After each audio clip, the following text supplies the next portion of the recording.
we are going to go over Monday's no-gi footage. So another good active open mat. I know I was dying. What's up, James? How you feeling, bud? How's your neck doing? How's the neck? But yeah, let's get started.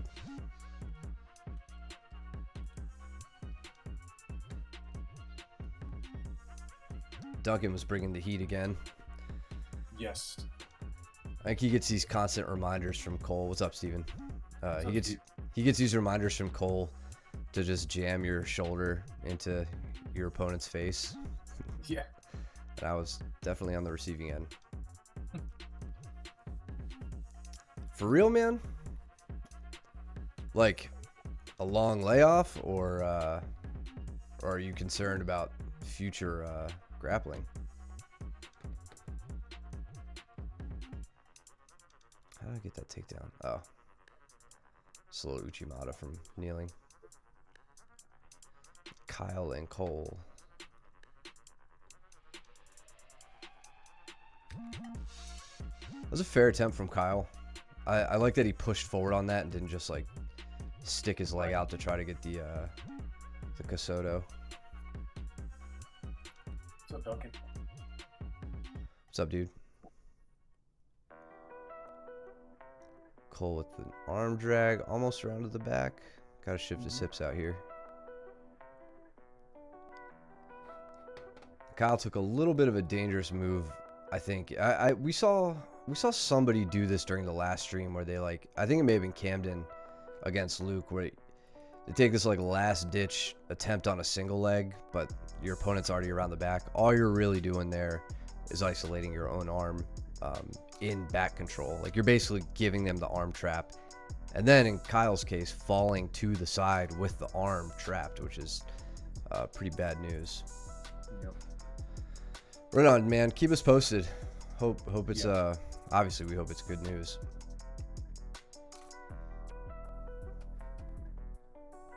So looks like you're throwing up a triangle attempt on Duncan. Yeah, what did I do? Went for an arm bar, and then he did good to get his hips up, get his knees to the ground, stack me, and went around the right way to pin my legs, get my knees pointed away from him, and start making his way around. And then this is where I think he, if I remember correctly, I think he started to put some significant pressure on me. Okay. With Cole and Kyle. So Kyle has managed to control what I assume was Cole's strangle arm, and he's working back to get across. Cole could, so I like the grip that Cole's using here, that over the back to the far lat. What he's really trying to do here is prevent Kyle from getting his arm across the body. Cole can unlock his legs, pull his right knee across Kyle's body and move up and around to the back to kind of recapture the back at this point. But once you see there, once Cole kind of lets go of that lat, Kyle has full ability to start getting his arm back across the body. So he postures up, pulls the elbow across, and now he's out of the most danger he was in there, which was getting the back taken or getting swept from that position. Right. What's up, Brandon? Dangerous move to reach back like that when you're kneeling to try to break the guard. It worked out for him here, but you definitely want to be careful with that. What's going on, Brandon?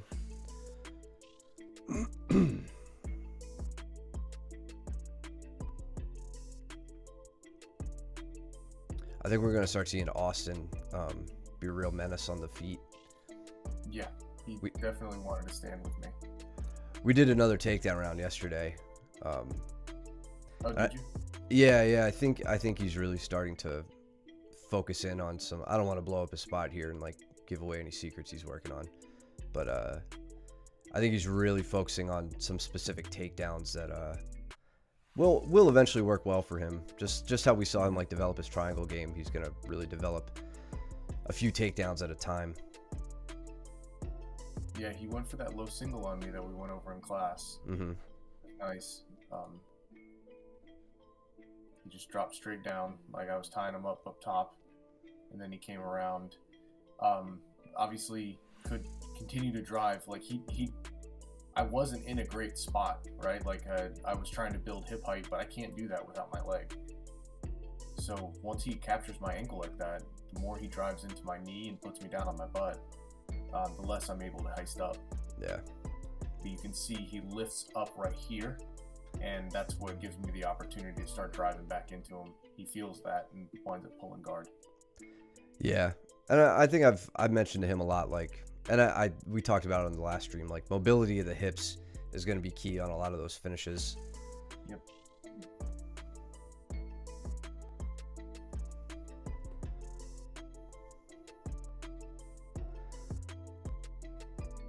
Duncan was doing a good job of shutting down my north-south attempts.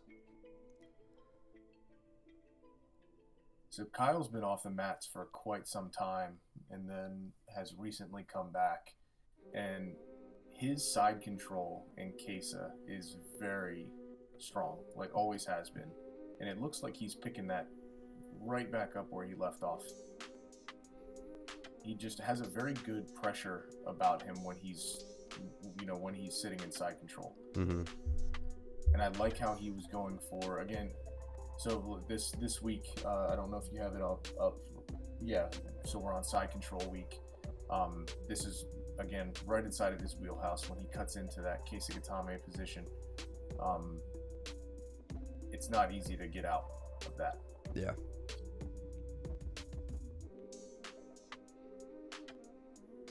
Yeah, right into here. Yeah, Cole's doing a good job of immediately getting that bottom knee back in. And controlling that bottom hand, mm-hmm. right? Like I know when Tom was here, he may have talked about it in this one. I was at another seminar of his, and he talks about the bottom hand controlling, and that's what Cole is doing really well here. So that would be Kyle's left arm is what Cole is focused on to prevent the guard pass. Yeah, typically the arm that you're not fishing for the underhook with. Yep. That's an arm you don't. It's a bad idea to neglect that.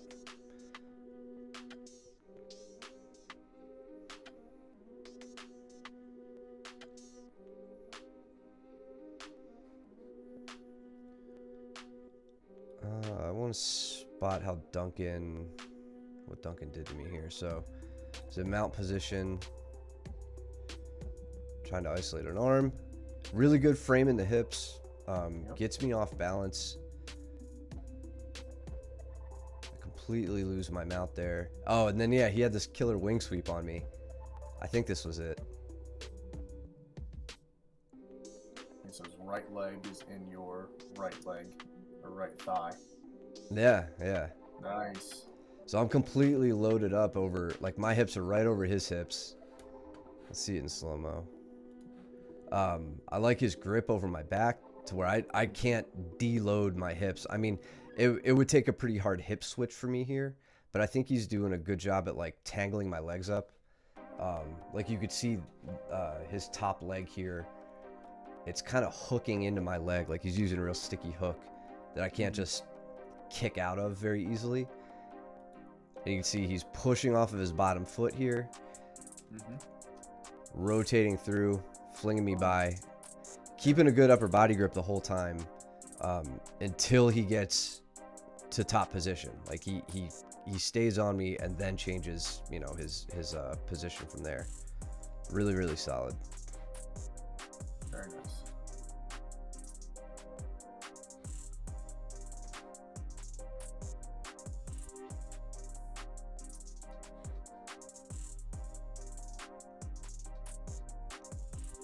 So I don't mind Kyle attacking some submissions here and there.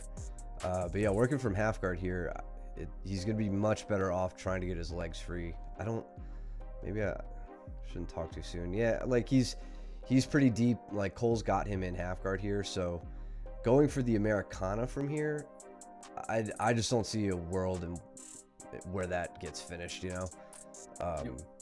Much better off using your resources to get your leg free and work on the pass. There are plenty of subs you can attempt from top half guard. even using them as options to pass. I wouldn't say the Americana is one of them. Steven and Brandon are having a killer little roll over here. They are, yeah. Whoops. Let's get that back. I'm trying to hide the chat. Here we go. So let's look at this exchange. So over here on the side, right where the chat was, Steven goes in on a single. Brandon wraps up the close guard.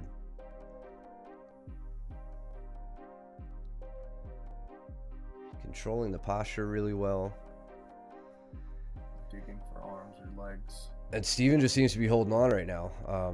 Not really making any advances towards breaking the guard, or he's probably working to get his inside hand position to start getting his posture back. Mm-hmm. So we're going to see Brandon establish wrist control here, I think. He starts working to this higher guard. Look at that nice little turn he made. That was very nice. Yeah. So, yeah, like this is really solid. Let me slow this down. Now, Brandon, if you had Steven's right arm under better control with like a wrist elbow grip, or a double wrist grip, like some form of 2-on-1, as you made that turn, you could probably tell now, like you'd be much better suited for finishing this armbar that you were setting up. And then even if, and this is getting a little advanced, but even if Steven pulls out of it like he does here, look where your legs are at. You're in basically an omoplata sort of position. I don't know how much you've done the omoplata. I'm sure you've seen it at class, and someone's probably done it to you. But you can use that to either attack the shoulder, right, which is the standard finish for an OMA, or you can use it to get Steven further off balance. I mean, Steven's head is out in front of his feet right now. His hands are on the mat, so he's obviously off balanced at the moment. But your leg that's in his armpit can push him forward, and then you can, when he falls forward, you can look to enter into leg attacks. Again, some really advanced tactics there as far as like chaining moves together, but it's there. And if it's, I would say definitely keep your focus on this first thing, which is just tightening up this armbar. You cut that angle so perfectly. Now it's just a matter of controlling the arm. You started to isolate it, and he was able to pull it out, right? So that was the only hang up. Knew the omoplata was there, but couldn't remember how to finish it. That's all right. I'm trying to learn to use it more as an entrance to legs these days anyway. So it's something I'm definitely working on when the opportunity arises. But yeah, either way, that was good.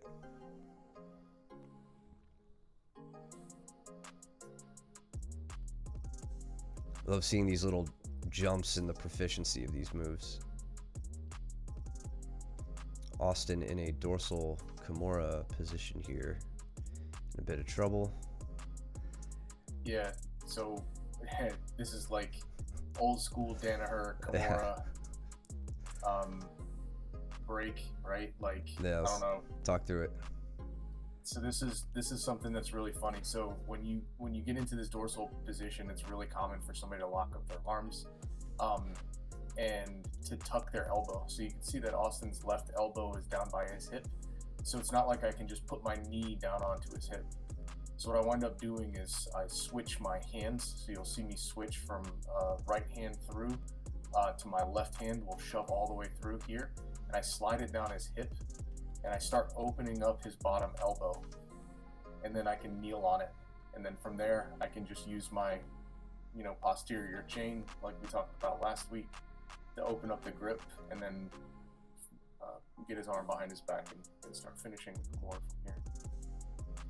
Yeah, and so we normally, especially in fundamentals class, we teach the finish to this from going too slow, from this like dorsal position. So, and we call it dorsal just because it's like they got like a dorsal fin sticking up.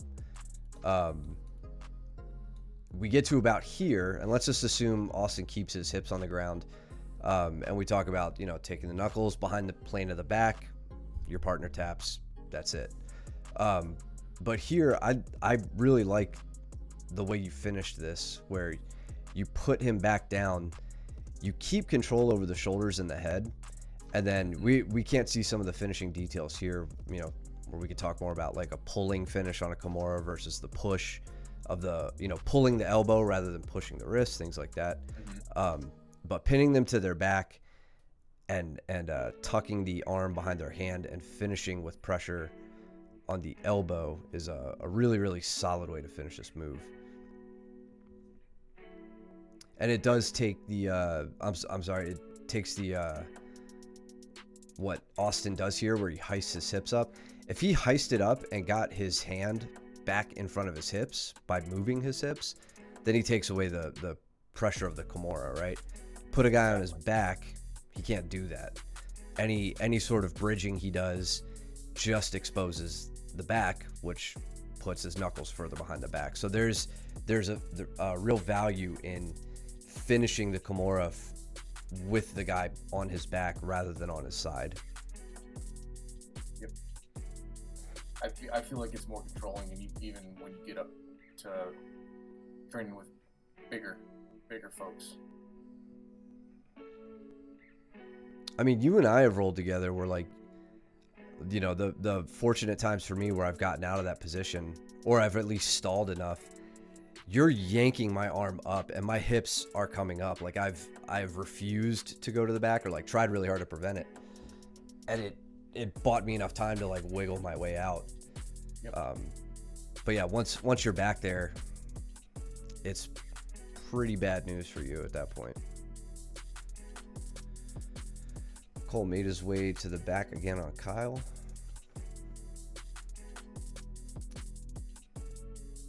What's up with Caleb and James here? They've been having a battle too. Really? Back and forth. Have we missed any good moments of that roll, James? Up in that corner always escapes my my vision. I think I see Caleb lurking too.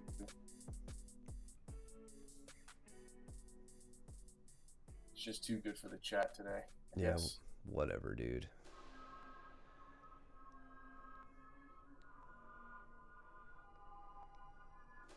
I tried to roll with him yesterday and he denied me, which is really rude. I'm a higher belt than him. He should obey me. So James, what was that? A beautiful tripod sweep is what Caleb says. I want to see how this came about. I like how much James is bugging the legs here. Nice setup, good hip engagement. Nice, man. Straight into the straight ankle. That was nice. Steven caught like the move of the night on Brandon here on the left-hand side behind the chat.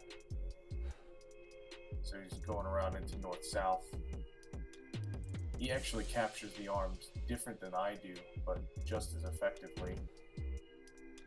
Snatches into that dorsal position that Matt was just talking about, and then finishing with a nice knee pinch to keep the shoulders perpendicular to the mat, and then getting the knuckles down to the middle of the back to the back of the head. Yeah, pretty much the exact same move you were doing. Awesome. Yeah.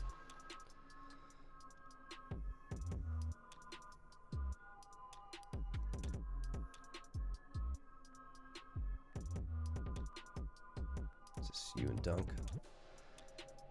Nice, super simple setup to the double leg there. He didn't want to stay down. He No. just kept getting... Nah, he didn't. That was nice. So yeah, for Austin, I don't know if he's on right now, but whenever he watches this, because I know he hangs on our every minute of content. This is an example of that heavy collar tie to shot either on a single or double that I think you talked about with him. I know he and I went over that yesterday as well. But yeah, like you're just hanging super heavy on Duncan here. Duncan doesn't like it. So you could tell as soon as, I mean, it's not a drastic thing, but as soon as you drop your hands off of his neck, his posture's coming up, right? Yeah. He has tensed up his body to try to stand back up against the downward pull that you've put on him. And at the same time, there you got your penetration step, that front knee hitting like we always talk about, stepping the rear leg up. Look at the angle you're cutting. I love watching this frame by frame. This is great. Really solid double. And then, you can't just rest on your laurels here as the guy hitting the takedown, right? Like, I mean, how many times have you and I both like thought we had something, and then we either get re-rolled like Danny loves to do, or somebody gets back up like Duncan's trying to do here, and you just wasted all that energy. I like that super deep, like pseudo, like the false grip you have on the leg here, just to keep him from easily being able to post that leg back, like you're really trying to impede him, and just walking, and driving. I need to get better at, I mean, it's not wrestling, right? So I can use connected hands. I need to think about whether or not the connected hands is the stronger grip. I like that false grip. I feel very strong there. I think it's powerful. I don't think there's much of a reason to connect your hands if you can get the job done without it. There are definitely times for it, but you don't need it on every grip. So Duncan is going to slip this really well. So I feel like at this point it's dead to rights. I've already pretty much sent this home in my head. And he just slipped straight out of it. I don't know how the hell he did it. I just lost the grip. Yeah, you pulled your own arms like right off of it. I was like, damn, it just slipped right out.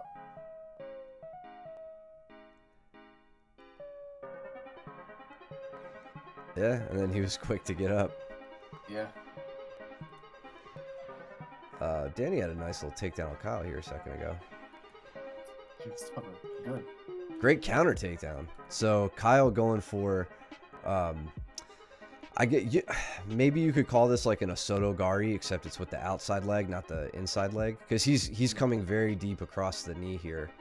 The problem is Danny's pretty well based out, and Kyle's not. Kyle's position's pretty upright. So unless Kyle is trying to maybe take Danny in this direction, he's not really going to have much success with this. So he starts falling forward. Again, Danny's base hasn't been disrupted at all, really.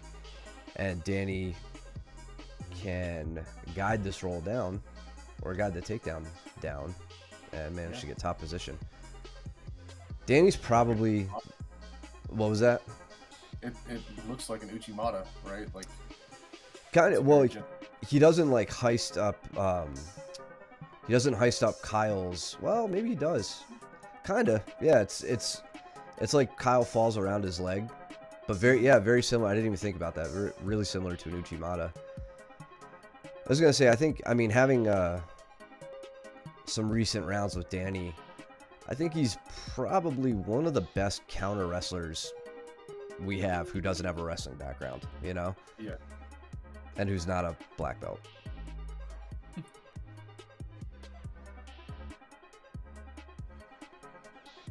Is it you and Steven? Yes. Yeah, we have another firecracker roll like we always do. You're blushing.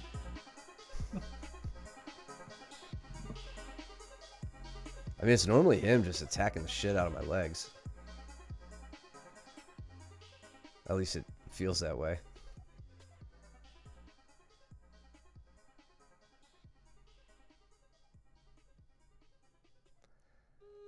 Looks like Duncan was in a little bit more trouble this time around.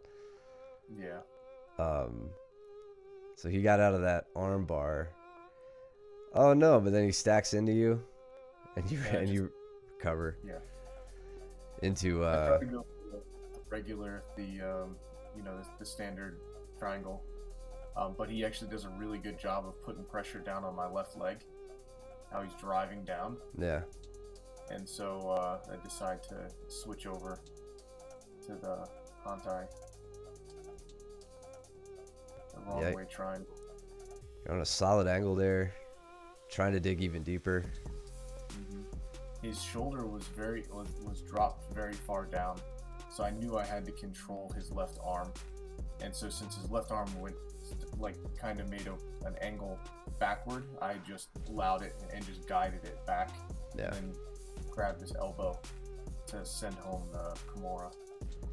Yeah, that's one thing I love about the normal triangle, or the Omote Senkaku, and the wrong way, or the Hantai Senkaku. Like the front triangle, you have your choke, you have your strangle, and you have your armbar, right? So two really closely linked submissions from the same position. With the wrong way triangle, you have the strangle and the Kimura.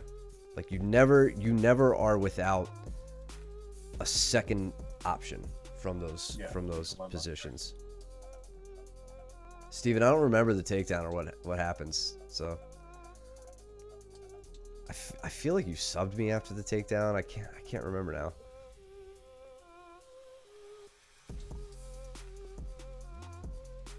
It's good. It just makes the footage that much more fun.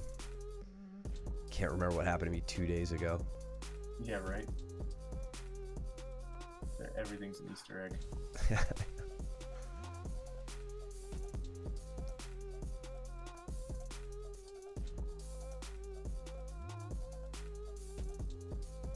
I like Duncan's intentions here of like really trying to play heavy on the legs to get around. Got to tighten up the technique on the guard passing, and that's an art in and of itself. It takes time. But the right idea, right? Controlling the legs, flanking you, and progressing upward. Oh, yeah, that's right. I tried to hit an arm throw. And then I get triangled.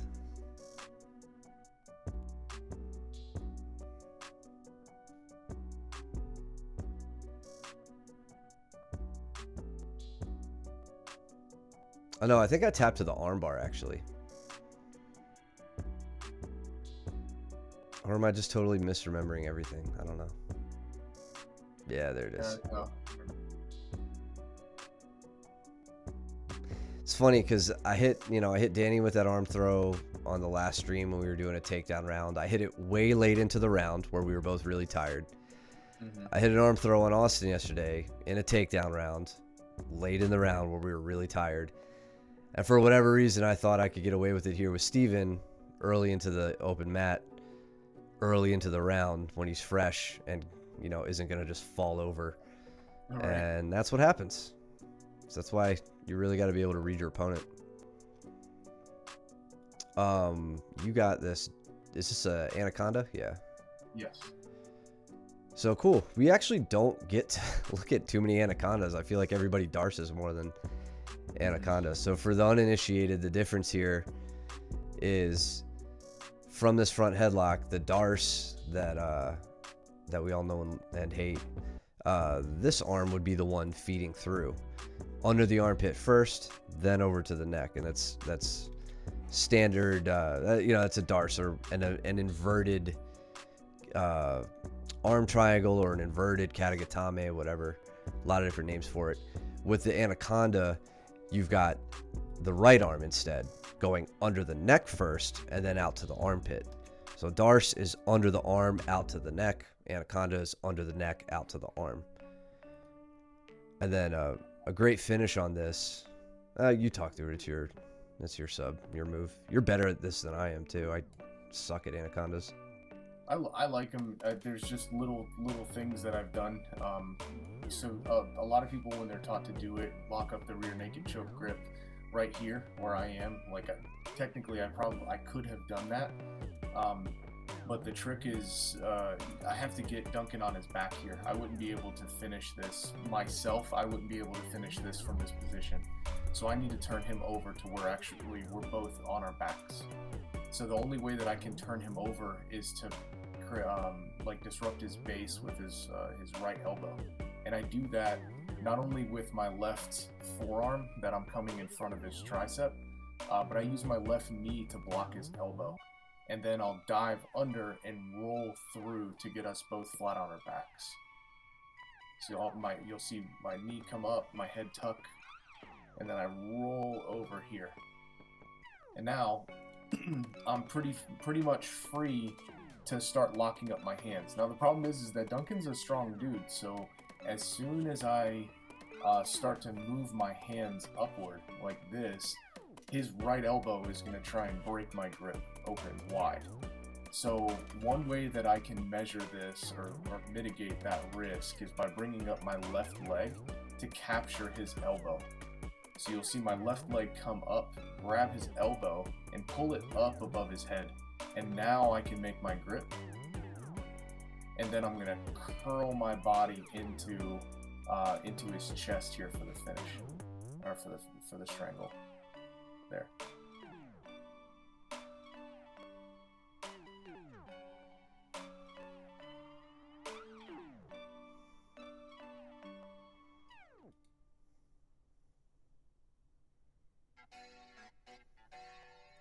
I feel like everybody is just wrestling.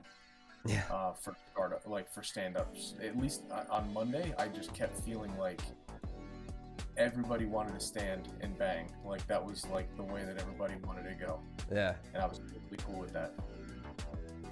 Danny's working a reverse triangle grip. Sorry, I know the chat's in the way. I can move in a second.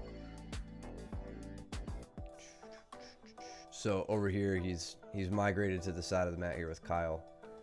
So again, Kyle with that miserable top side pressure, but Danny with his spaghetti legs wrapping up the reverse triangle, which Kyle probably is not used to from Danny, or anybody for that matter. So, and then you can see Danny doesn't have the best angle to finish the triangle, like that knee's high, but he doesn't care. He's using it for control here.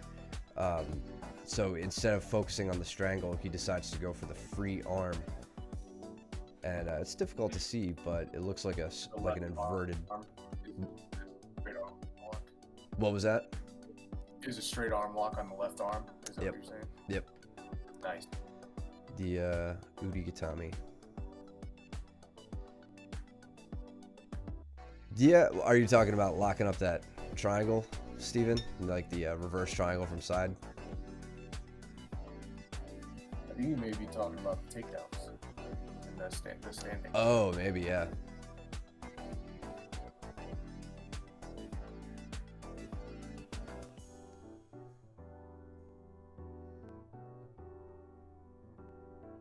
Oh, I had Steven like so deep in a reverse triangle here, or in a rear triangle here. I was so pissed off he got out of it.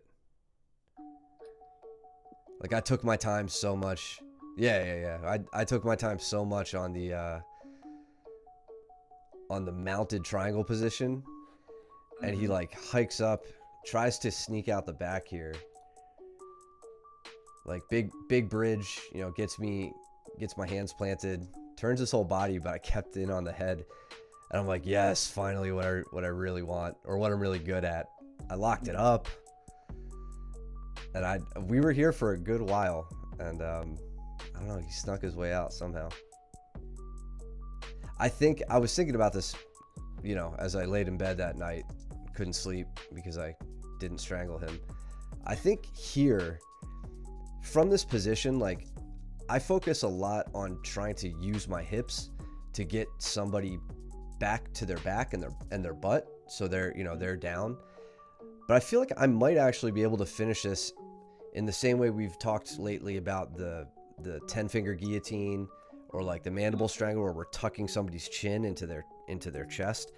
I feel like you can work the same sort of mechanic here. Like Steven's chin, I think if I reached in and like pulled myself towards his legs, I might be able to tuck his head deep enough into that strangle to make it effective.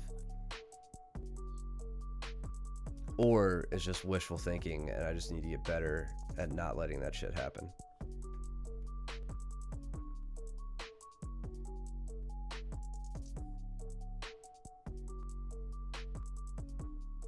And this was just a Hail Mary effort on the front headlock. Yeah, whatever, Danny. All right. I know.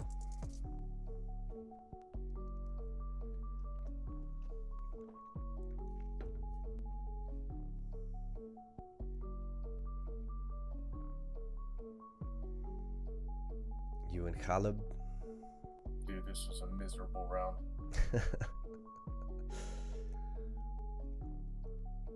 I did not want to be on bottom. I was not intending on being on bottom. I wanted no part of being on bottom.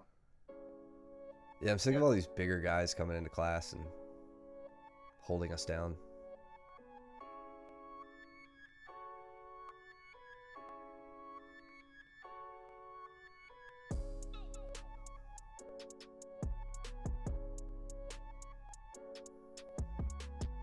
What's up, dude?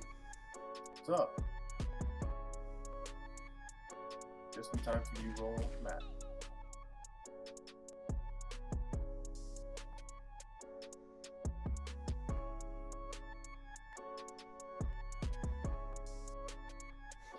You also didn't want to be on bottom. That's fair.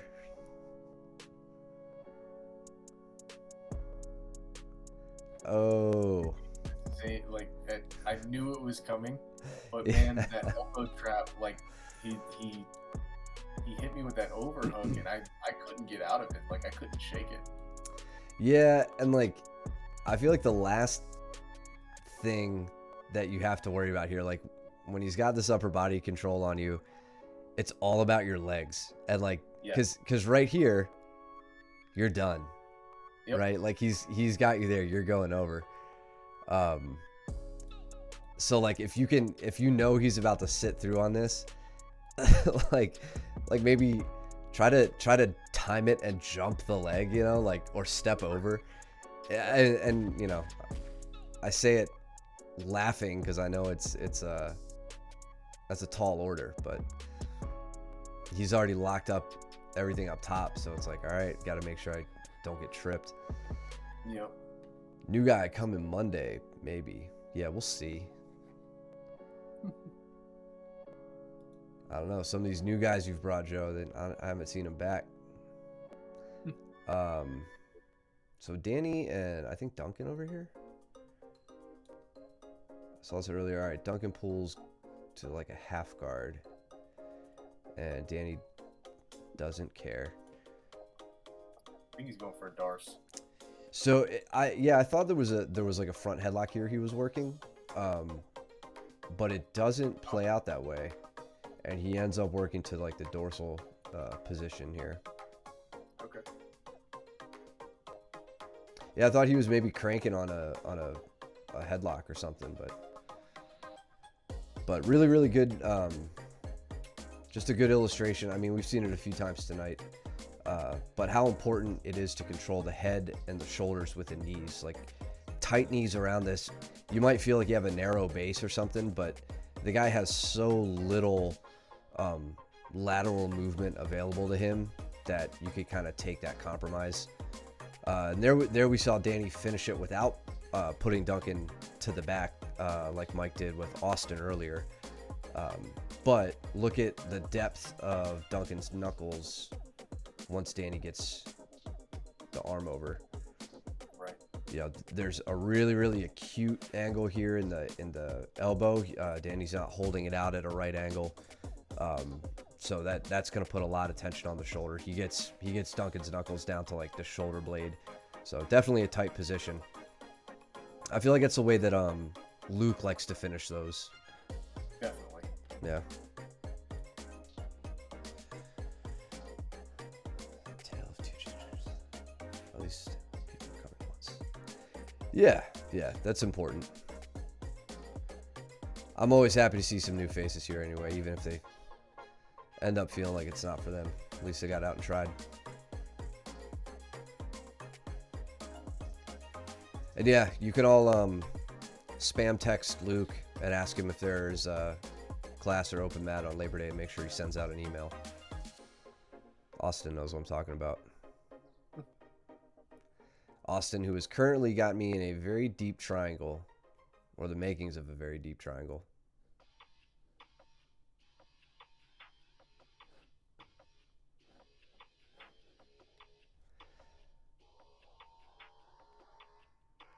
Caleb's doing, or he's trying really hard to get that elbow up. Get it back out.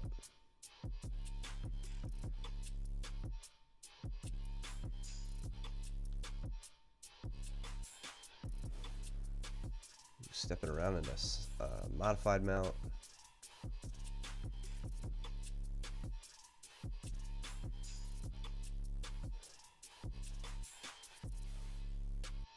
What happened here with James and Steven? Okay. Now we got Cole and Pat up here too. I missed some of their stuff. So Cole's up top. Does he just? Oh, maybe. I think they moved. Okay. I thought he like smother tapped him or something.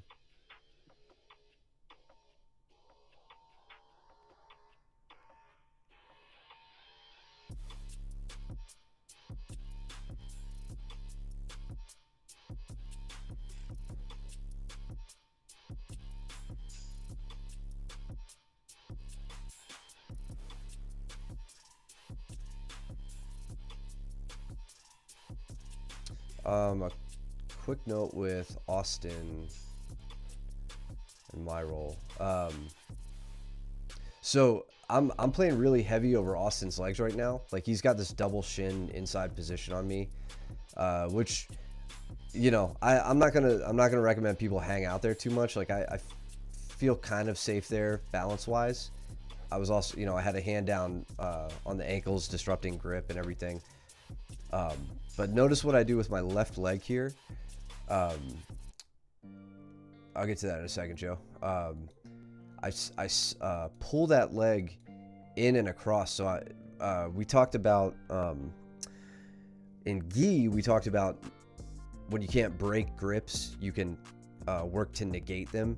This is kind of a form of that, right? Where the inside position that Austin has taken here, I can't just, I mean, maybe I could.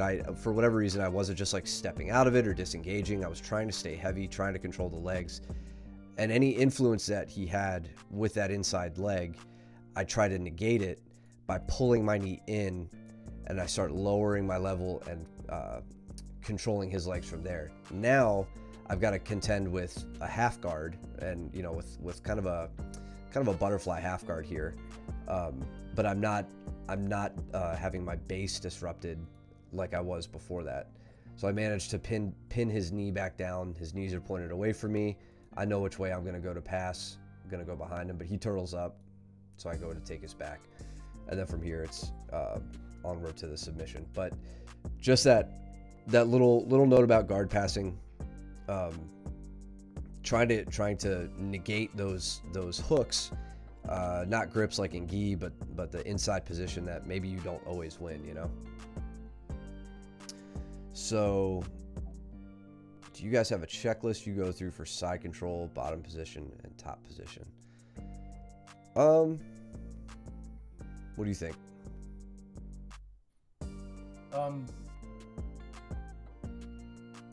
I think so. There's a few things that I try to shore up first. Well, it kind of depends on what type of game I'm playing that night. I can play a very loose style. If I've got somebody who is very reluctant to give anything up, right? I'm playing against somebody who's number one, very defensively sound, or very, very strong, right? Somebody who it's going to be very difficult for me to start taking limbs away or exposing the neck. Then I generally play a very loose top game in side control. That gives them the thought that they can start exploding out, or trying to do some explosive movements that give me the limbs. If I'm playing with somebody who is kind of struggling on bottom, right, and I'm feeling them always trying to re-engage their frames and do things to try and actively get out, right, and actually do jujitsu, then I play a much tighter game, and I'm always looking to expose the far side. Like normally, I'm not going for near side attacks and side control. I'm going for cross body or outside, like far side attacks. And so yeah, I guess my checklist would be number one: how defensive are they playing? Are they playing pure defense to where they don't want to get submitted, or are they playing jujitsu? Like, are they doing jujitsu and actually trying to escape from my side control? That'll change how I'm approaching that top position. Bottom position, it kind of I have to decide on, is somebody coming after me that is like actively looking for position, actively looking for submission, or are they really just trying to score positional advantage? And if somebody's just trying to score positional advantage, then I'm much more likely to escape the position than somebody who is looking and hunting for submission, because then they are going to be much more threatening if I slip up in an explosive escape movement. I don't know if that answers anything. Those are kind of my checklists: how defensive and how offensive the opponent is going to be, depending on whether I'm on top or bottom position. I'll give my thoughts in a second. I just wanted to point out this funny result of a standing guard break with Duncan and Danny here. What's up, Mango? Thanks for joining, man. I'm gonna hide the chat box for a second.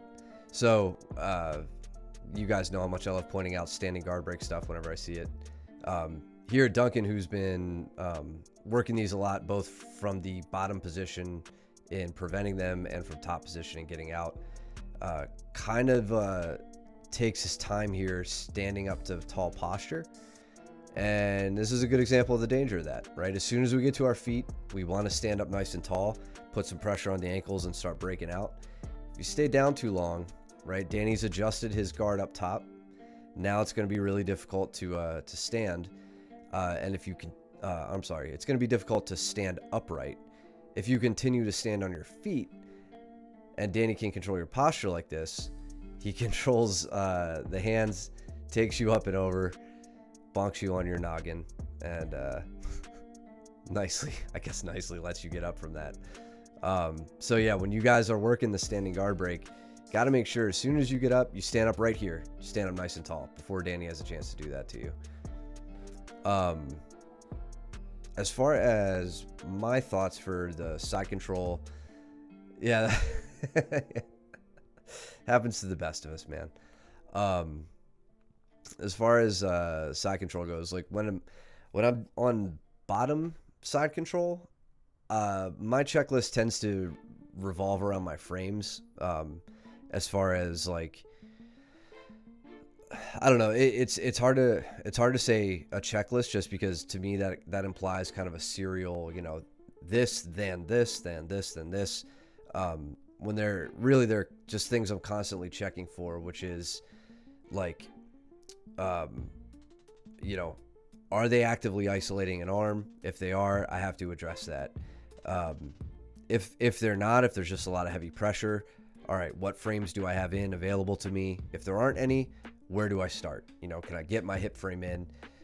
No. Can I get my shoulder frame in? And I start working through that, get your first frame, use that to get your second frame, use that to get your third, etc. If, I'm checking, do they feel really heavy in one direction? Are they way far back? Or is there a lack of pressure on my chest? Are they way forward? Is their head below the line of my shoulders, where maybe I could use an armpit push, the little V grip in the armpit, and then just a nice backstroke and a sit up. All these little things, I'm looking for these little openings as they come. And then what sucks is every time I make an advance, every time I get a frame, well, if I'm with Caleb and I get my hip frame in, he immediately adjusts to try to get that hip frame out, right? So then I have to focus on, okay, I'm in this like almost Kesa position. So now I've got to go through, how do I escape from that? For top side control, It's kind of reverse. It's how many frames do they have in? You know, am I safe hanging out in side control right now? Should I migrate to north-south? Should I try to cut around? If I do that, do they roll up and expose their back, and do I completely change my course of progress from there? Do I try to take the back? You know, whatever. I mean, it's all very reactionary. If they're flat on their back and they're not like I've made it difficult for them to get their frames in. Well, what's my next step in a match? I've pinned them. Now I have to isolate an arm. So do I have an underhook on the far side? Do I have the near side arm really available to me for some reason?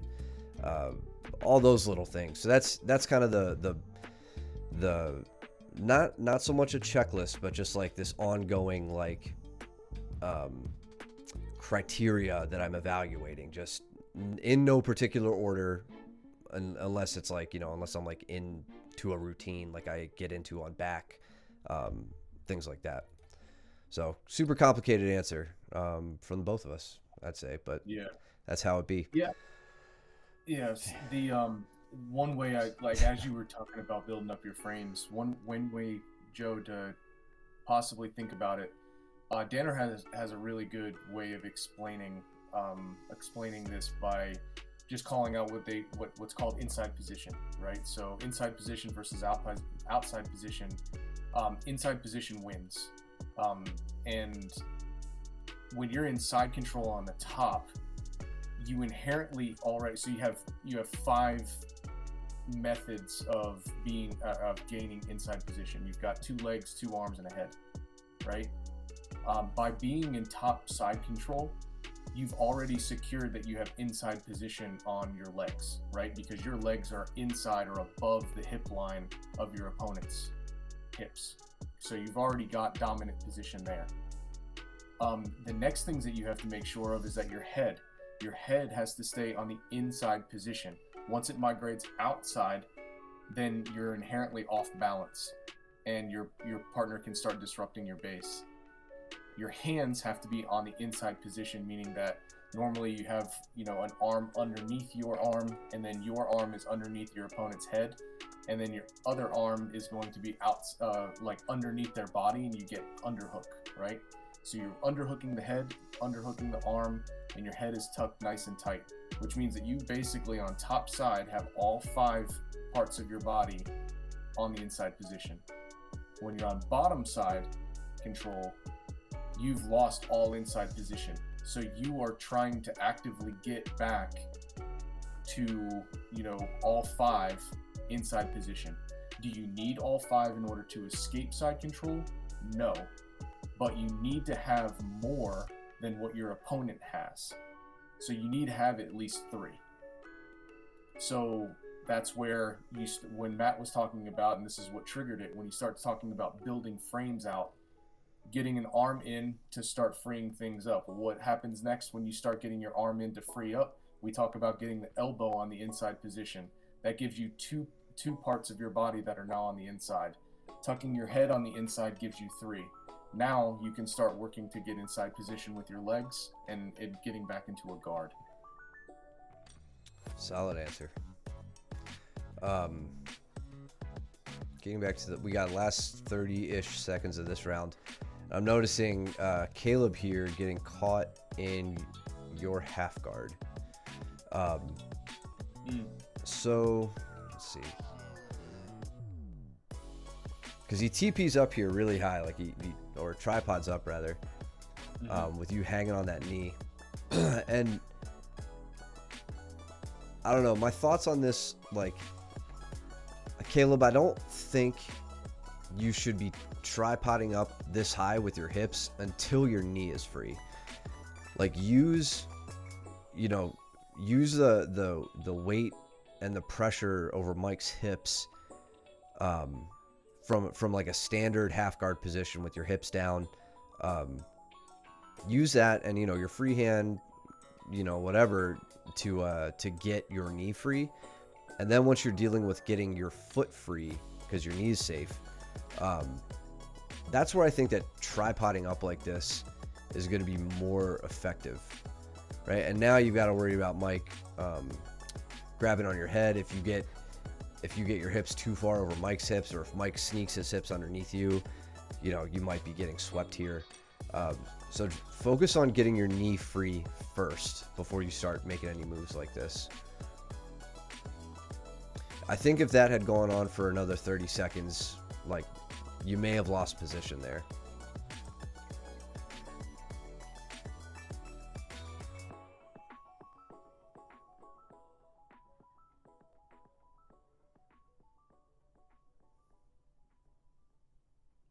Was the air conditioning still not working this night? Because it felt like really hot. Yeah, I'm pretty sure it's been busted.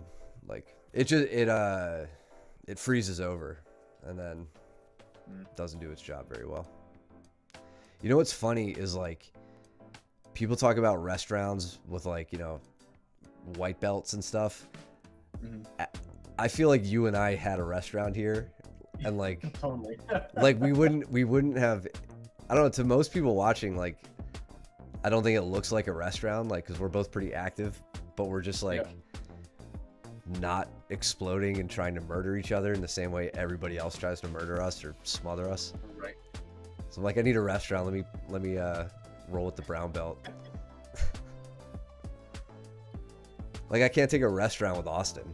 He's gonna like triangle me and break my arm. Steven did do that earlier.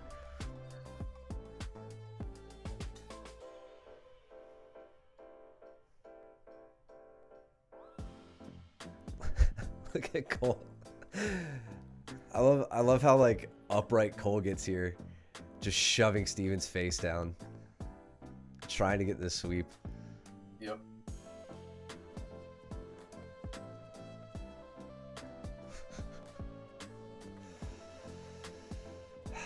Caleb, don't make it. Oh, I thought Caleb said that.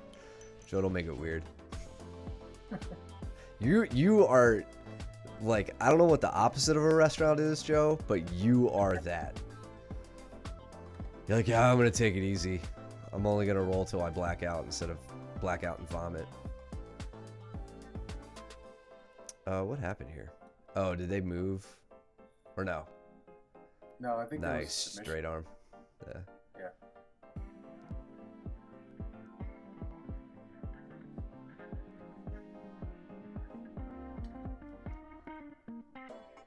Yeah, so here you're doing a really good job. Like, I know you were saying that it's a rest round and stuff, but we're definitely, I'm trying to escape, right? Yeah.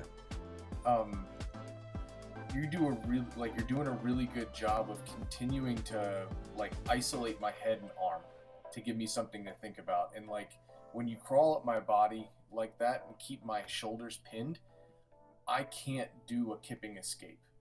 The only thing I have in my bag here is an elbow escape. So I have to turn like this.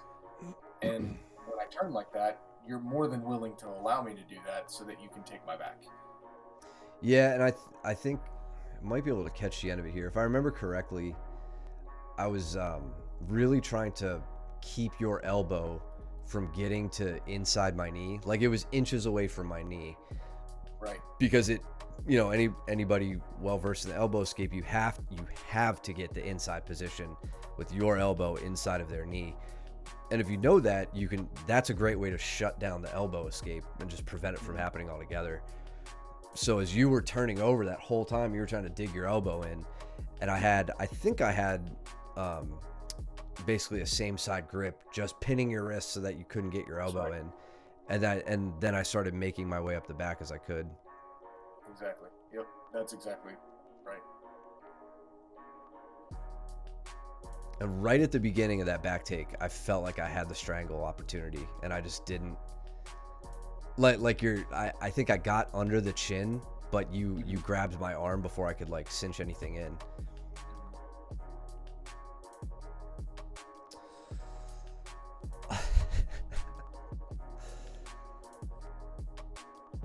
It's a solid mentality to have, Joe. No dimmer.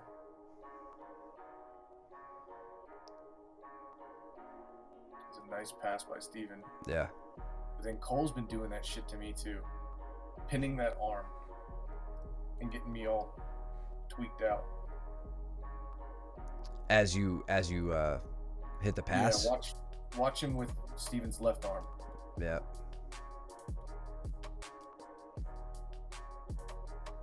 Sometimes he's able to pass it off to his left hand and grab the arm behind the back, and it's just such a pain in the ass. I really like how Cole used the momentum of his legs here. Yep. To invert. Like, there's so many times where I see you guys attempting moves that with a bit more of a swing of your legs, you would get there. I think Brandon earlier, that armbar that we saw you trying to work on Steven, you know, when you went to cut that angle, you didn't have control of the arm, but you were doing, I think, a correct move in that you were consciously reaching under Steven's leg to cut your angle. Another great way to help cut that angle is with the pendulum of your legs. So you can keep a hand on the arm.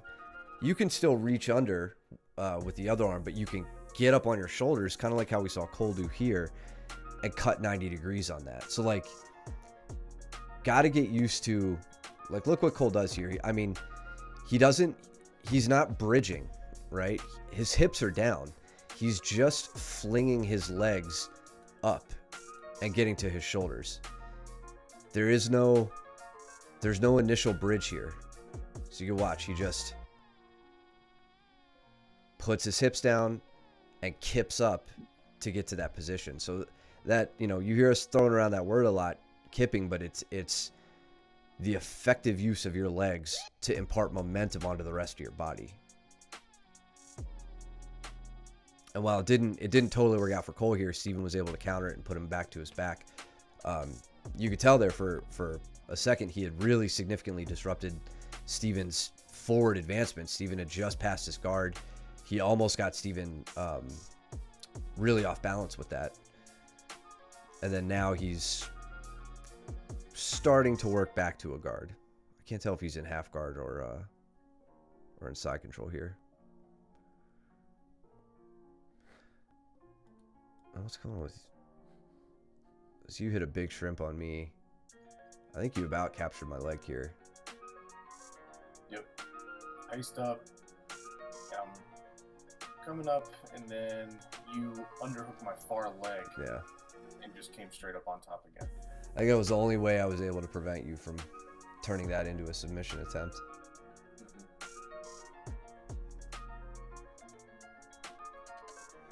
I was like, damn, I was almost out. And Mango, I didn't address your face posting on the mat. Half kidding, half totally dead serious. Like, I do use that a lot, whether I like it or not. My face often bears the brunt of my weight.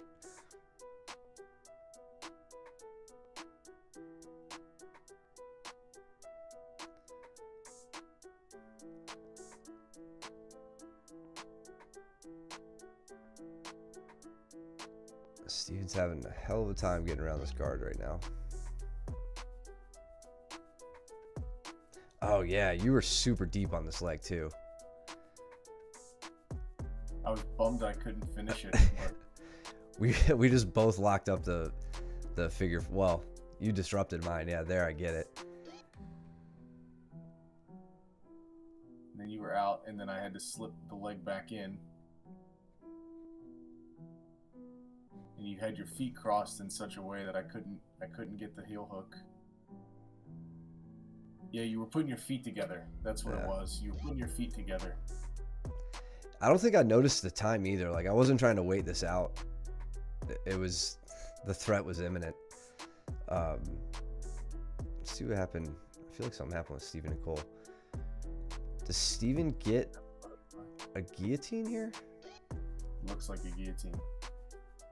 Yep. Yeah, no shit. Interesting angle to get that from. Let's see where he locked that up.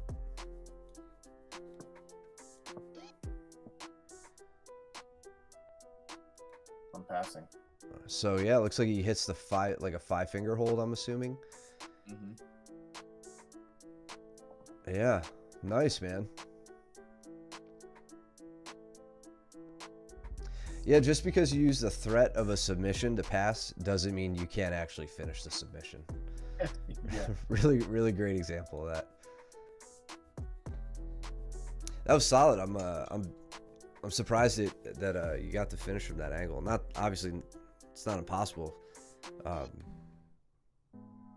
Surprised Cole didn't. I don't know if he was trying to elevate you enough, or if he was like too focused on maybe getting the grip off of his neck.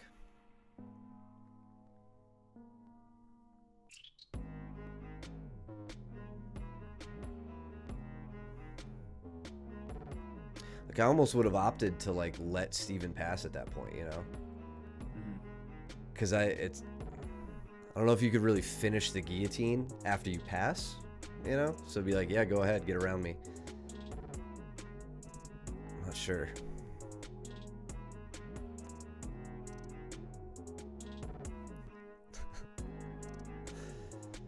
Oh, come on, Danny. No. I'm not rooting for Danny in this, Caleb. I empathize with the person who is on the ground underneath you a lot of times, because it's my least favorite place to be.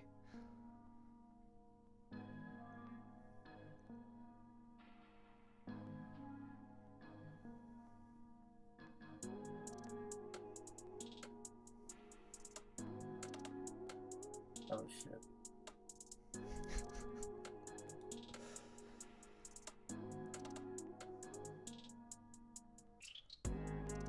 Right to the rear triangle. Put those Stacked pretty hard. big burly shoulders, making it difficult. But again, Danny using it to control instead of submit.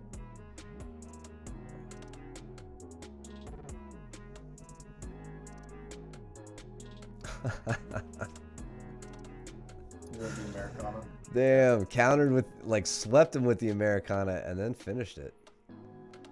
It's embarrassing. That's funny. So, I mean, from obviously, you know, rewatching this, I'm sure, Danny, you're probably like, oh, shouldn't have done that. But yeah, just, I mean, keeping the arm floating out there. Hell yeah, that's what's up, James. James, the first purple belt follower in the group now. I think you're the first. I don't think anybody else has gotten it. But yeah, solid eye from Caleb there. See that and grab it.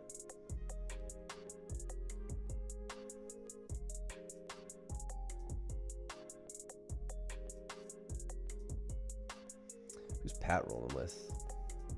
Steven. Steven.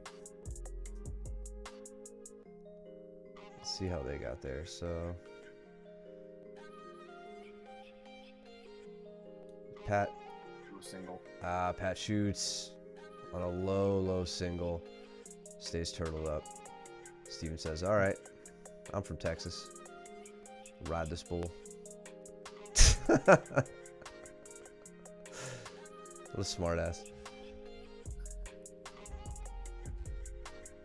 It's a good feeling, Caleb, when you get that kind of response. Yeah, right.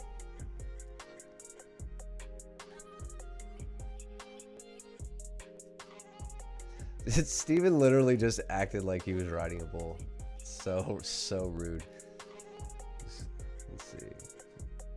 You some pulling me back from passing it. Oh, okay. I got you. I know what you mean, Steven.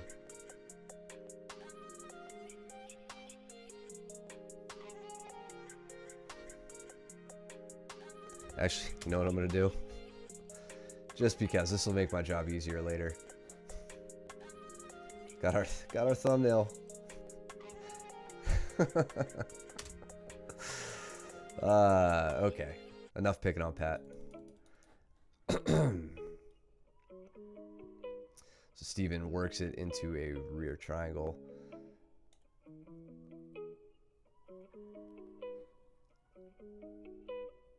And so Pat's doing I don't want to say he's doing a good job here because he's in a bad spot, but he's on the side that's going to make it difficult. Actually, Steven, if you just switched your legs,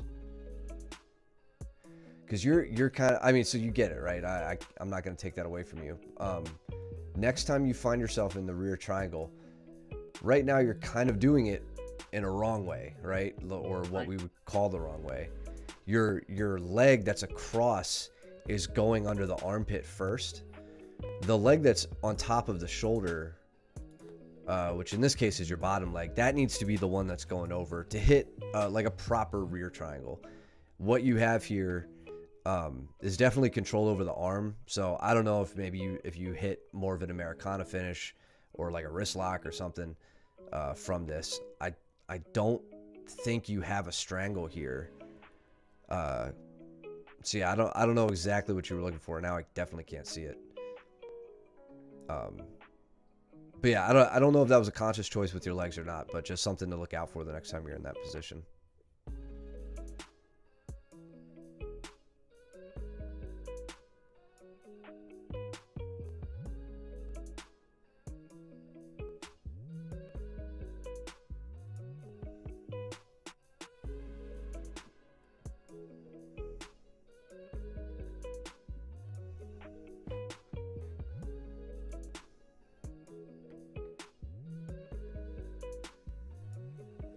Cole spent a good bit of this round just smashing me.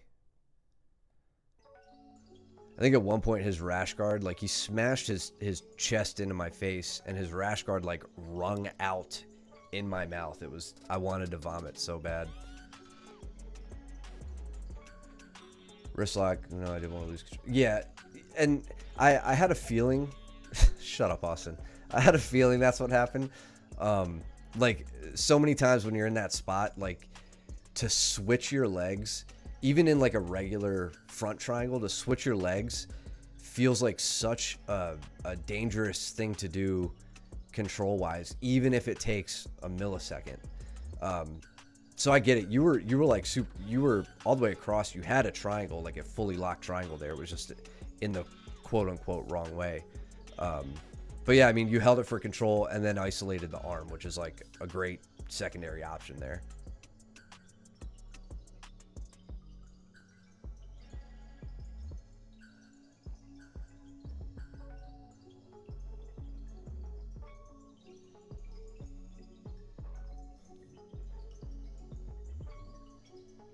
See that guard pass on Cole? Yeah, so how did you get on top? So it was a standing guard break. And then knee pressure down, and then just a big kind of jump over and around. Mm-hmm. And then working right to north-south. I didn't want to, you know, Cole's really good at keeping space and with his frames and then getting a leg back in. So it was like, all right, let's get as far away from his legs as I can. Yeah. See Caleb here sitting, kind of a Tomonagi throw, right? Not so much the foot up in the hip, but definitely gets the kind of like the hook sweep sort of finish. Mm-hmm. Danny not accepting it. Says no, sir.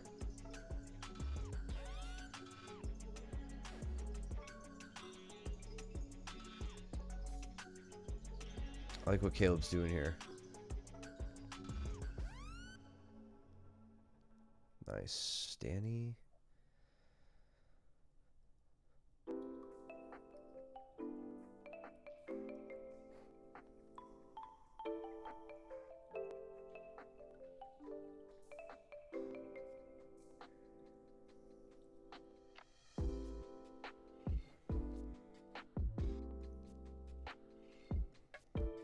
That was a well-earned mount for Danny. It was quite a battle to get there. So here on Cole, I just start, I notice we have like 30 seconds left, so I just start spamming attacks on his face with my forearm to try to get underneath the neck. Everything you've seen me do, I just kind of threw it out the window. I'm like, I'm not doing the straight jacket stuff, nothing like that. I'm just gonna beat his face in until I get his chin open.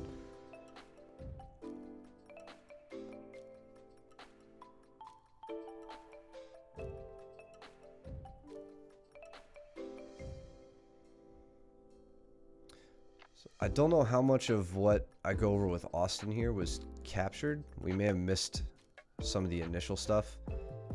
Let's see. I know in the last few streams, I had mentioned, you know, when you're behind somebody, like I think we saw Steven or somebody reach down like I'm doing to Austin here and pull the leg and get the knee bar. That happened. That happened between two people on the last stream.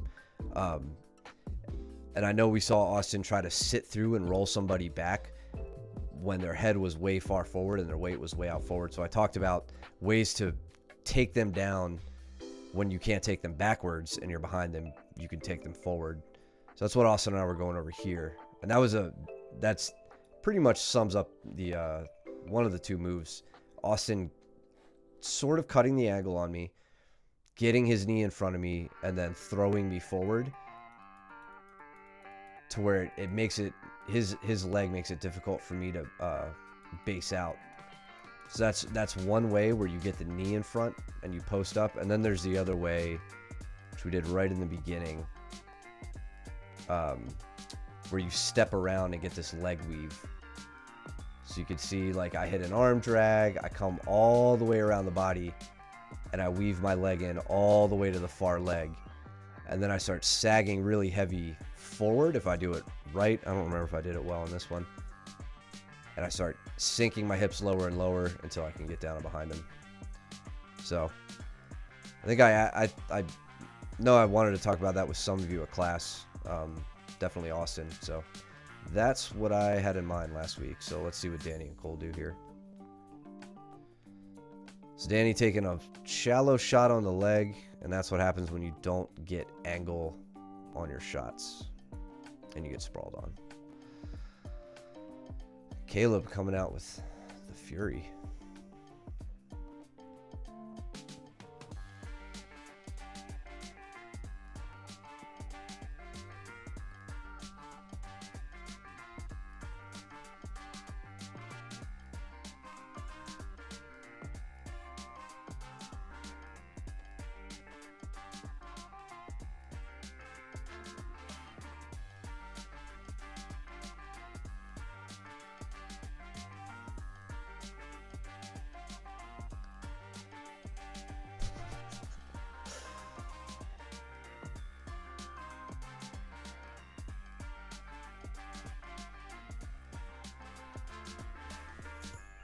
It's funny, Cole's like so spread out here, but still like can just drop a lot of pressure. Yeah. Normally you spread yourself out that much, you're just putting all of your weight on a bigger surface area, and it's easier to manage. But Cole has a way of making that miserable.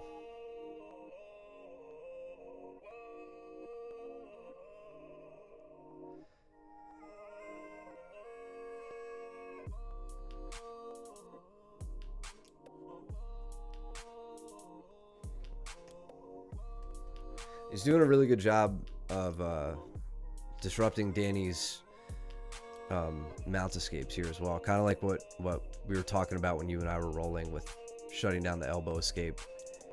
He isn't letting Danny establish any really usable frames.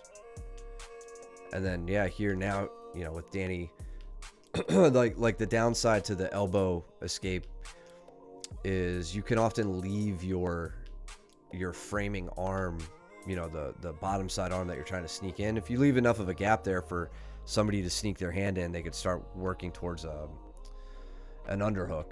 And you know, when you get underhooked from mount, this is what happens, right? Like, so Cole in this case goes for the top arm, not the bottom arm, and then he starts bringing the elbow up to the head, getting it up past the shoulder line, and that's where a lot of submissions take place. Danny's done a great job though. Looks like he's getting out to the side. Nice. Yeah, one of the I guess the fundamental problems with what Cole did there was that if he went to the side of the arm that he was trying to isolate, he would have had back exposure. Mm-hmm. But by allowing Danny to get that underhook and stay on the hip that he was on, it gave Danny back exposure on Cole. Mm-hmm. And that's what kind of overtook Cole in that position. Yeah. Jay Hardwork, thanks for the follow. Do you guys start from the starting position? I feel like PGA classes, they all start from standing and work from there. Yeah.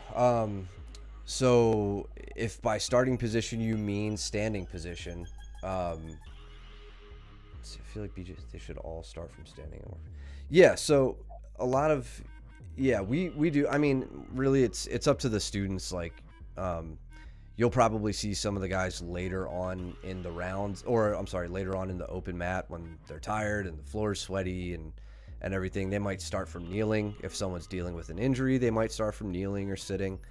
Overall, though, man, we're all. You missed a lot of the stream so far. There's been a lot of stand up. I think we're all advocates of being good at the standing game, and all pretty much actively working on it ourselves. So yeah, standings, in my opinion, just as important as the ground game, or Yeah. it's jiu-jitsu, so maybe not just as important as the ground game. The ground game is like 90% of the sport, but it's an important aspect of it that everyone should be working on, in my opinion. So what helped him most was karate. He said that. He also said, his gymnastic strength training helped him a lot. GSP also had probably the best corner in the history of MMA. There was a lot to his success, and I really don't think karate was the sole reason behind it. He had an amazing work ethic and a plethora of skills. So karate certainly probably helped him in the striking aspects with distance management and timing and all that stuff. But that's it's a very separate game from the grappling game. He had John Danaher in his corner and Firas Zahabi, a great MMA coach. Yeah, black belt under Danaher. Yeah. Six boxing technique. And yeah, I mean, I don't know enough about shoot boxing to say one way or the other. Danny trying to break my leg here so bad. Let's go back to that. I think we missed a nice little exchange. In fact, I think this was another example of Danny's counter wrestling. Oh no, he just we got up against the fence. He hit that move on me, but we were up against the wall, so we moved it out and started from there. Let's see. Sorry, I gotta pause this. Ability to close quickly. That game brings some. Yeah, I mean, it's MMA. If you can cover all aspects of the game there, like that's what makes GSP, one of the greatest to ever do it. He polished his grappling skills, his striking skills, in more ways than one. I ate Danny's elbow here, like right in the face when I kicked his legs out. Typical Danny. Yeah. But yeah, so I left my leg in a really bad spot, which Danny recognized. I didn't have any real control over his upper body here. So he leans down, starts attacking my leg. I barely made it to the angle to get past it. But then now I start to counter. I take my outside leg up and over. I can't establish a standard like inside triangle on Danny's leg here like we like to do in cross ashi. You'll see here, like my legs are open. I don't have the best set of wedges here. It's an open set of wedges, but I do have really good heel exposure. So once I notice that Danny's immobile enough and I have the heel exposed, you'll see my right arm come up. I elbow back over the toes, capture the heel, and Danny was pretty quick to tap on that. Can we go back to the takedown that Steven had on me? Both our grips were for initiating.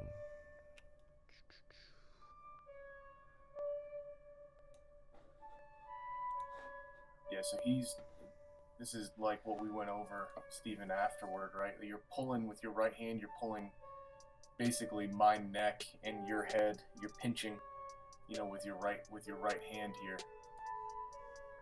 Then you're gonna reach through around with your left hand, and you snatch my leg. Very deep. Your hand is basically like on my MCL. Yeah, I also like your head position. You're looking like into the neck here, yeah, which is really important. You're not like your head. In fact, now like Steven, your head is above Mike's, so you're winning that battle. And like, look how much I feel like there's so much pressure going on up top, Mike, that for long enough you forgot where your leg was relative to Steven. Right? I was trying to figure out how the hell to get his neck or his head out of my neck. Right. I couldn't figure out how to get that out. Yeah. Yeah. Yeah, and like you were static long enough, like you didn't take a step for long enough to where Steven lowers the level, reaches in on the ankle, or I'm sorry, on the knee, and establishes connection, and then most importantly, doesn't just say, "Hey, I got a leg now." He drives through you, makes that leg really light, starts getting you hopping, and there's no way you're getting that leg back after there, and then he dumps you. Nope. Yeah, compliance style head. Yeah, where he just jams his forehead into your face. So yeah, that looked like it was as far as hand position goes. Okay, so it was collar tie and tricep is what you had, Steven. Yeah, it was mutual. We both had that. Yeah, kind of 50-50 on the legs.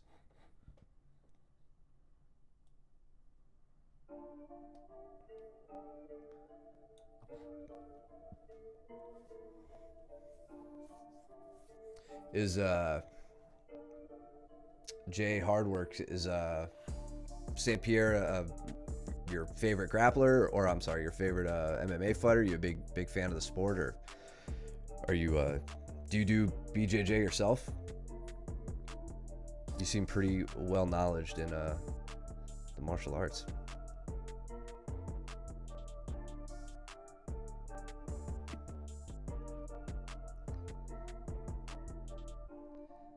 So here I tried to make really good use of double underhooks on Danny from close guard.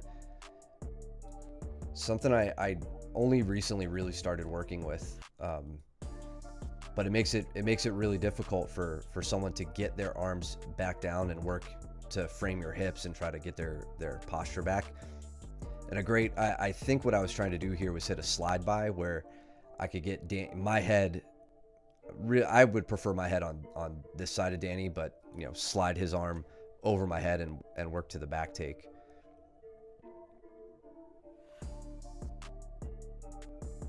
But there, his arm comes across, and now we're in that position that we are, we all know and love, where we get both arms on the same side of the body, and we can start flanking him from close guard. So it's the double underhooks from close guard stitches together really well with that position. It's a great way to get into it, even though I sucked and used the pendulum sweep to I tried. Initiate. Yeah, right there. Yeah, to my earlier point about the momentum of your legs being an effective way.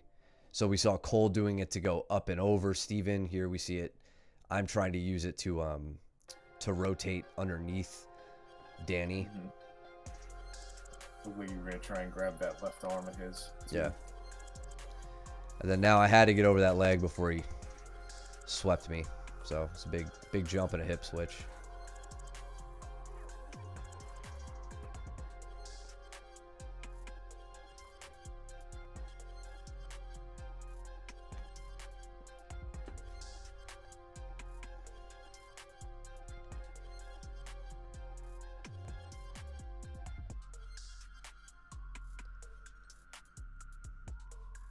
So I actually caught Danny in his own special move here, trying to get to the head and arm. I didn't finish it, unfortunately. The whole time I was doing this, I was thinking about the roll you had with him a few weeks ago where you got him, and Oh yeah. I took my sweet ass time trying to get this set up, but I think he just had enough of a wedge in there Hmm. that it wasn't going to happen. So I go back. Go ahead. It's tough. Hmm. It's tough to answer the phone, like, just having your arm tucked behind you like this. So you reset. I reset in mount to make sure that my strangle arm had a good connection. Yep. I'm not going flat to the mat where we see guys, put their hips on the ground, just because, like, I don't know, I don't think I'm entirely confident yet. I think I do that later. But I'm trying to keep my knee posted in his hip so he can't follow me, and then I'll kick my leg back eventually. But I'm trying to make sure everything's nice and set. If I didn't, so that's probably why I didn't go to my hips that time. I think maybe I did earlier. But whenever we have that position, it's always a quick transition to the back if it's not working. Hmm.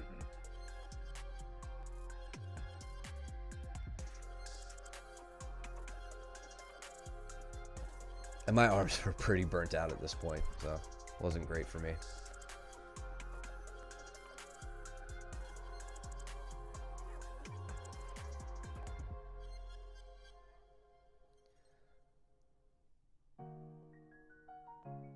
Nice movement from Steven there to counter your single leg. Yeah, I wasn't able to continue to cut any sort of angle with the whizzer that he had on me. Yeah.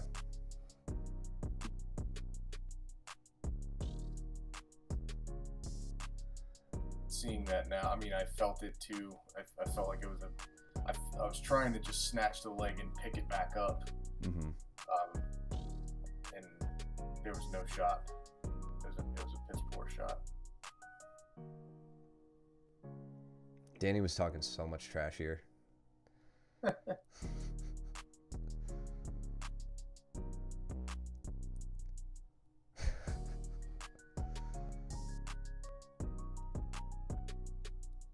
I think, oh, that's right. So, yeah, I apologize profusely already, so I'm not going to do it anymore. But I eventually got under the neck right here, but I didn't get far enough around. And I go, let's look at the clock. And I turned him to the clock because there were like 6 seconds left. And I squeezed the shit out of his trachea. And he held on the whole time. He's like, that was all trach. He's like, I should have tapped. I don't know why I didn't, but he's like, I didn't want to let you have that one.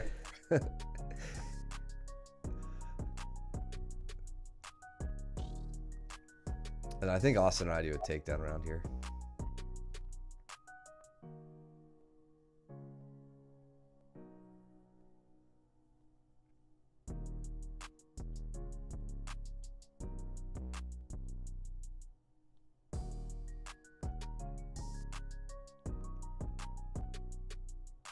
So that was kind of a quick sloppy version of what I was showing him earlier, where I try to step around.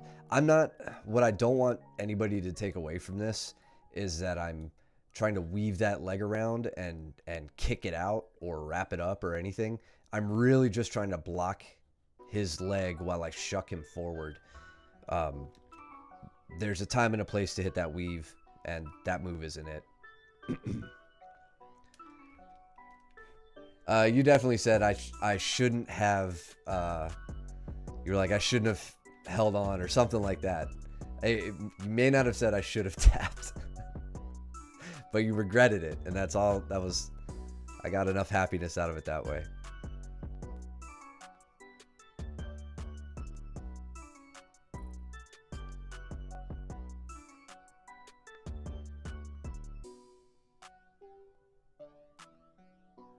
I'm gonna name this for YouTube. I'm gonna name it I should have tapped, and then put Danny's attempt to get out of it as the thumbnail.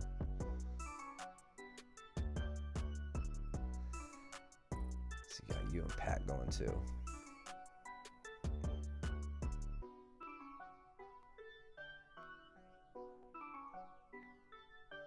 So that was a really bad shot for me. Way outside, very little setup. I want to point that out just because I don't want anybody to shoot like that. Like, quick level change.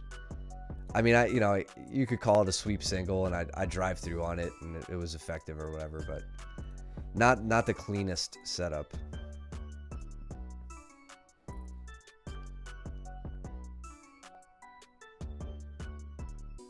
Were you and Pat just working, or did you guys get to rolling? We were training, and then I can't remember why we stopped there for a second. I think one of us hit the other with these collar ties. We just kept clubbing each other.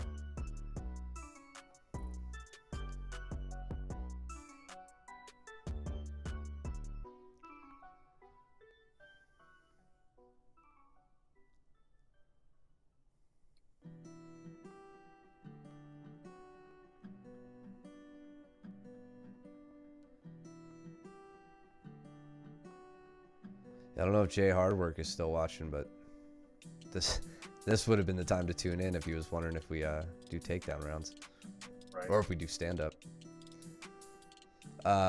Solid double. Just want to see what my setup was. Did I go too far back?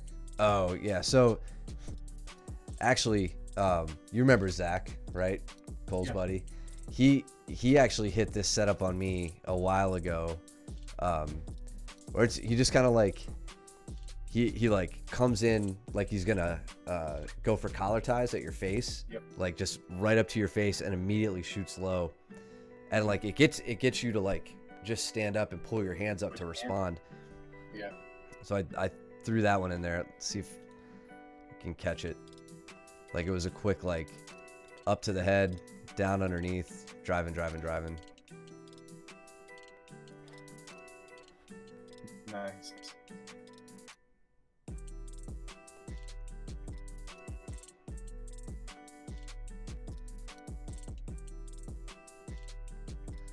It's Pat trying to sprawl out of this.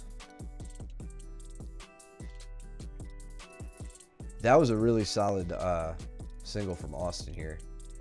So just as a good example of cutting your angle on these and not staying in front of your opponent, like before he even makes contact with my leg, he's cut his angle here. Yep. Right, so he's right there, and then he's on my leg, and then he's driving through. Comes behind for the finish.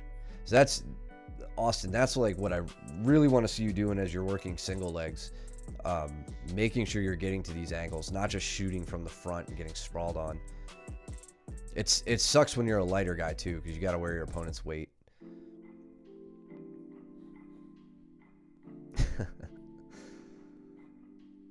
Another Seonagi attempt.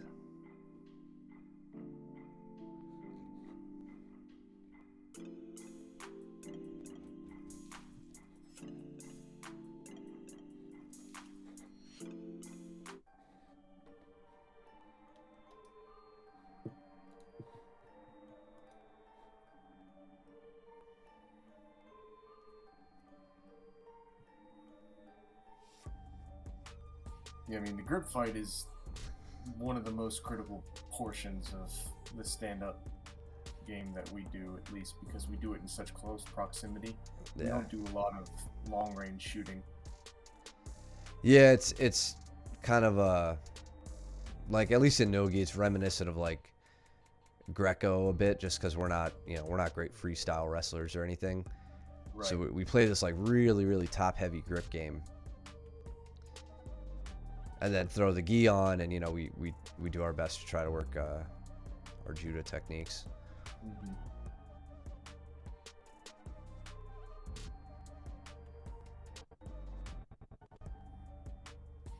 Nice duck under.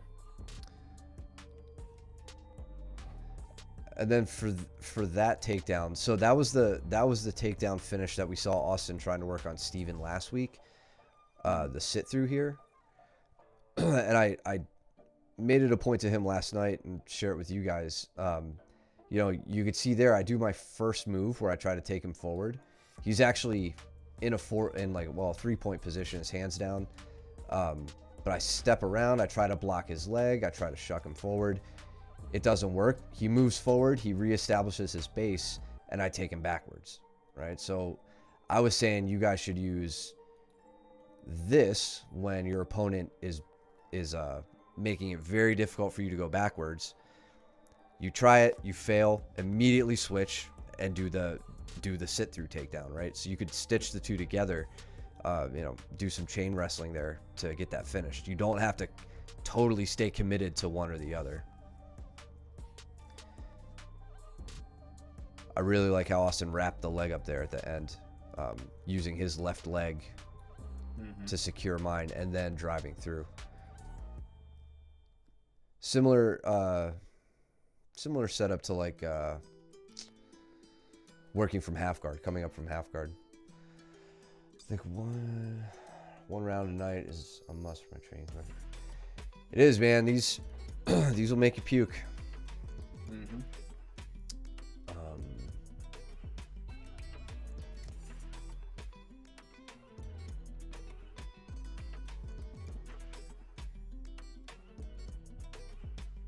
All right. Yeah. Good stuff. Good stuff all around.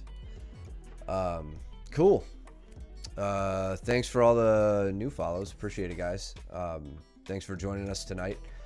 We'll be putting this up on YouTube soon, so follow us here, subscribe here. James, congratulations on your Twitch streaming purple belt. Appreciate you sticking with us this whole time, man. Thank you, Austin. And I hope the neck feels better and or doctor has good news. Yeah, man. Keep us posted, please. And yeah, if you guys are subscribers, check, make sure your Twitch Prime. If it lapsed, we would love for you guys to throw us another subscription. We really appreciate it. Follow us over on YouTube as well. Thank you, Steven. What else? Oh yeah, like I said, ask Luke about class on Monday, on Labor Day. I'm sure we'll set up an open mat if it's not a regular class. Just want to make sure we get the time right and everybody hears about it. So, what else? We got Gi class tomorrow. No stream this Sunday. And any other news? Nothing. That's it. ADC season a few weeks. Yeah. A couple weeks. Yeah, we're like 16 days out, something like that. Cool. So in any case, we'll see you guys back on the mats. Bring any questions, comments you have, all that good stuff. And come train hard. We'll do some more takedown rounds. Before you get there, trim your nails and do your laundry and do not be stinky. And we will see you on the mats. Later. Later.